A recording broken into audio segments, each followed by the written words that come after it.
Everyone, I hope you all are fine. So in our today's session I have brought the topic for you that we have to study in detail, that is reduction. So in reduction, that what we have to do, we have to reduce the metallic oxide into a form of free metal. So most probably we have to take carbon, we have to do the reduction with the help of carbon. Okay, so you see here the few examples that I have written for you. ZNO plus C, then that will reduce ZNO to Zn, that carbon monoxide gas comes out. In the same manner, CuO plus C, Cu plus CO, that we get the free metal. Okay, but here we have to understand there are few merits and demerits of using coke. Coke means carbon as a reducing agent. In all the reduction of all metallic oxide, we cannot use the carbon. Okay, so here coke is generally used as a reducing agent because it is less costly. Most probably the carbon can be used to reduce the metallic oxide because it is not cost effective.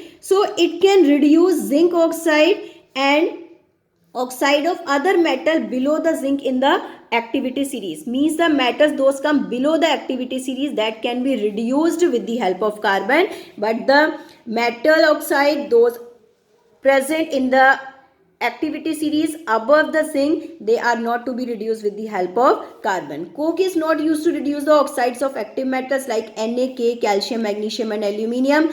These are very reactive and I have taught in a previous lecture, because these metals have more affinity with oxygen and chlorine. Oxygen and chlorine are highly electronegative and metals are highly electropositive. Thus they do not show a tendency to lose oxygen to carbon. Okay, now the next is to be, this is one disadvantage of using carbon as a reducing agent, that small traces of carbon are added to the metal as impurities, that we must know that. Okay, now the next is to be that the reduction of metal oxide with carbon monoxide. So sometimes the reduction of metal oxide is to be done with the help of carbon monoxide. The oxide of iron and oxides of other metals below iron, those are having the place below the iron, or the iron oxide, that can be reduced with the help of carbon monoxide. In terms of zinc we use carbon, okay, and in terms of iron and below the metals which are present below the iron, that carbon monoxide is to be used.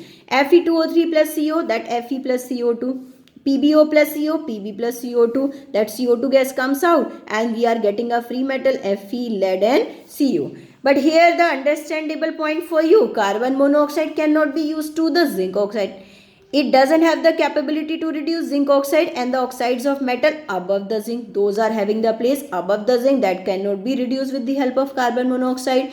Okay, so that is CO cannot used to reduce ZNO, Al2O3, MgO and CaO. Okay, so now you have to understand the next, reduction of metal oxide with aluminium. So we have talked about two reducing agent. One was carbon and second was carbon monoxide. So when we are not able to use carbon and carbon monoxide to reduce the metal oxide, then we can use aluminium to reduce them. So now here it is to be, aluminium is used as a reducing agent when carbon cannot reduce metal oxide.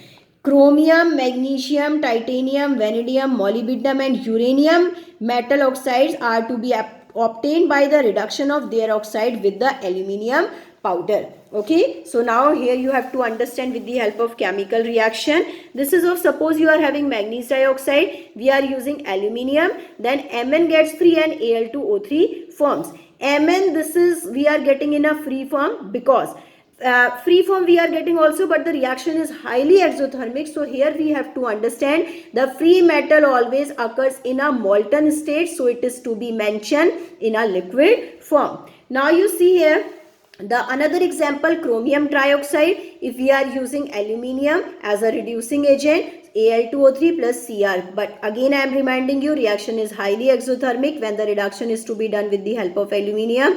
So the metal is to be obtained in the form of liquid form. Okay, now the next is to be reduction of metal oxide with aluminium is known as aluminothermic, and this process is to be known as thermite process, that we must know that. Okay, now next is to be aluminium is an expensive metal but carbon was a cheap element. Okay, so that is not to be used to reduce the metal which is less expensive than aluminium. Okay, so that aluminium is to be used to reduce that metallic oxides, those are more expensive than aluminium. Okay, now aluminium is used when it is required to produce a small quantity of even a cheaper metal free from a carbon, that we have to understand. So here we have studied here reducing agents are three: carbon, carbon monoxide and aluminium, and I have explained all the conditions when